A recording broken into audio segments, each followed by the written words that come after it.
If this is not the cutest thing of all time. It's cute. No. Christmas? No. Looky here.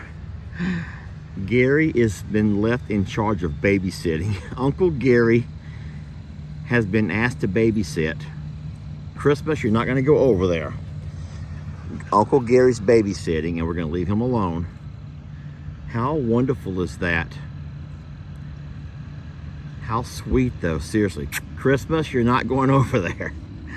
Oh, she wants to be a part of that so bad. Christmas, come on. Let's leave Uncle Gary to babysit. What a sweet, sweet bull to babysit the calves. But also, isn't that kind of sad? Isn't that just kind of sad too, that they leave Gary in charge of babysitting?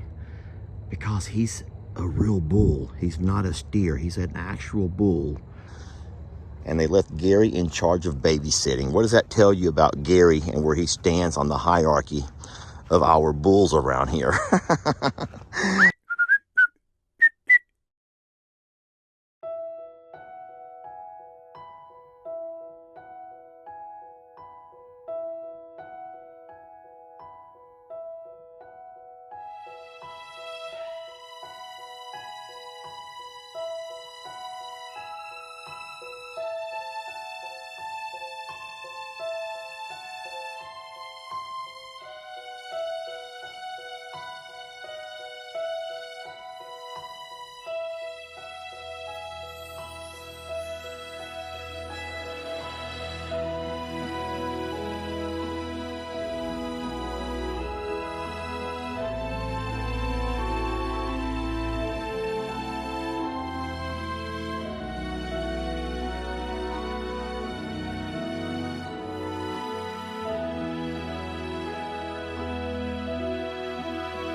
I want you to see how nice and wide he's made the ditch or the creek. We got to stop calling it the ditch. A ditch, in my mind, is just a dirty and sloppy place for water, trash. But a creek just sounds a whole lot more pleasing to the ear, doesn't it? A creek. So it can be a dry creek. We got a dry creek, y'all. That should stay dry most of the time. But on occasion, after we got a good rain, we should have water flowing down through our creek.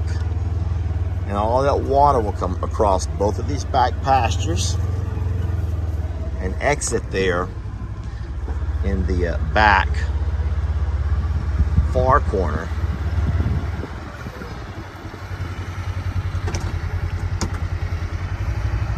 I'm gonna back up, girls. Look out.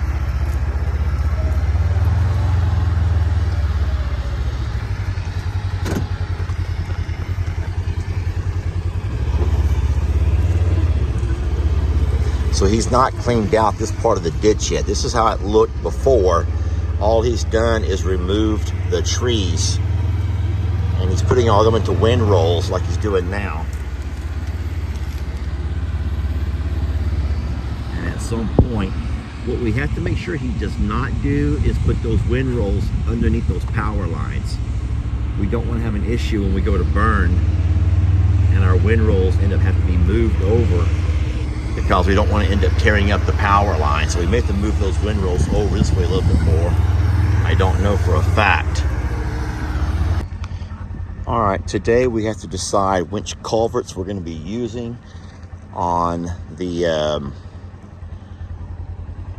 on our eventual driveways that go down towards the back property. Hold on, Trixie.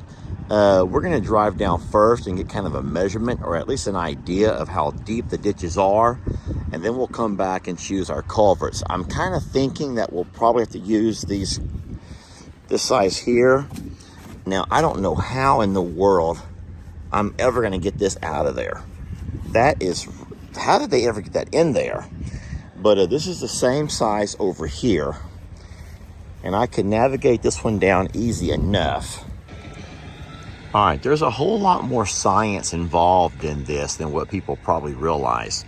What you want to have is your culvert. Well, your culvert, first of all, has to be on it can't be in a curve. So where the water bends around a curve like that over there, that's not a good spot for a culvert. It has to be on a straightaway. So we have a nice straightaway here. I would think that from this spot, from this curve here, it runs probably maybe 30 or 40 yards before it curves off again. So this might be a nice spot for your culvert to go here. And then secondly, you want to have your culvert in a spot where it's not going to flood around it if water wants to get to the culvert. So I think that we're coming off a high hill where there's never going to be standing water. There's always going to flow downhill, flow into here. This might be the best spot for your culvert, at least on this side of the pasture. Now listen, we're not going to put this fence up anytime soon. This fence is going to actually all come down. Remember, we're going to have one very large pasture out here. And so if you're looking at that fence right there saying, wait, you need to have two culverts. Not necessarily.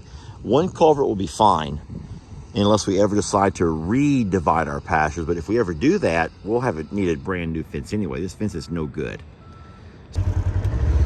All right, this is the culvert we're going to select over here. And we're just going to kind of push it around a little bit the best that we can. And then once I get it where it can roll, like there, I'll get behind it. But what we don't want to do is hit any trees. So this will be kind of fun.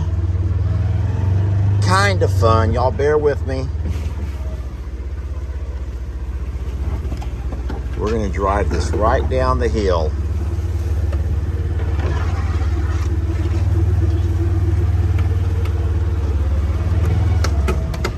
Right down the hill. Look out, Trixie.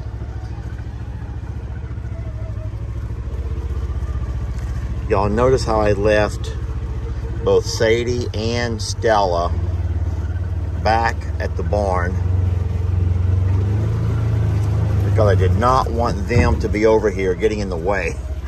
Both of them are kind of oblivious to what's going on. They're both great dogs, but Stella can't hear a darn thing, and she's just old goofy Sadie who just wants to be out and about, not really aware of what's going on around her a whole lot.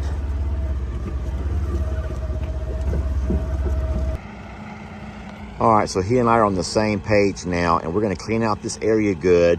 We want the culvert to be setting pretty much flush with the ground around it. Now, we have larger culverts if I need to get a larger one, and he knows that. But I think if we clean it out real nice first, which is what he's going to do now, I think we'll be looking pretty good.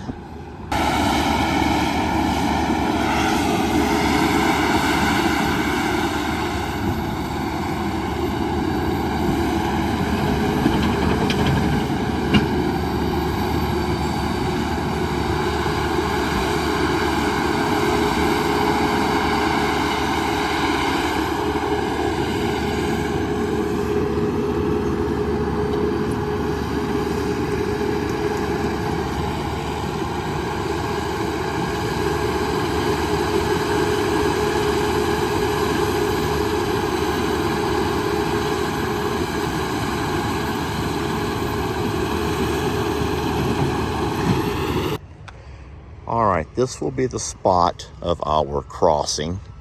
We're putting it right here along the fence line. Now remember, this fence line will not stay. We've already talked about that. This is going to be the very large 25-acre pasture for all of our cows, heifers, and calves. And then, so we don't have a reason to have this divider fence here. The fence is in shambles anyway, so if we ever do decide to come back and want to re-cross fence our pastures, this fence will all come down anyway, and we'll redo it with a Leicester style fence.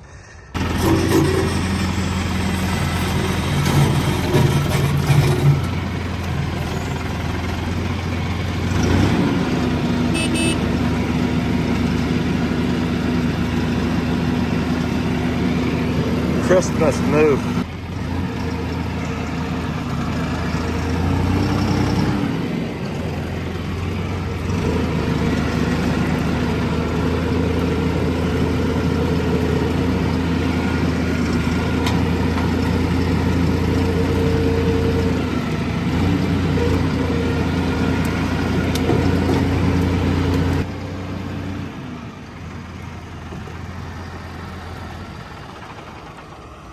All right, so Uriel has pushed the windrow far enough away from the power lines that when we burn that, it shouldn't be a problem. And then right now he's just cleaning out this ditch. And then we'll take this tractor whenever he's ready and we'll kind of fill in around the culvert. He actually might be doing that right now. You got to be real careful you don't move the culvert. It's nice and level. You want your culvert to be level. And sometimes a bulldozer is not quite as finesse as what an actual tractor is. So I will show you, this is a very defined creek now. I call it a creek. We will take the tractors to smooth out all the dirt around the edges of it. But we have a very nicely defined creek at this point. A dry creek. It'll be a dry creek most of the time. But there will be days we get heavy rains and we'll have a way for our water to flow all the way across our property and not continue to get the flow of water impeded by all the trash that we had over here before. Of course, if our pond ever does overflow, then it'll go ahead and fall right down through here, and it will also come right into this creek area, which is fine. And so Uriel was able to come all the way over to here. I think this is where he stopped. And I'm guessing he'll tackle this last section tomorrow.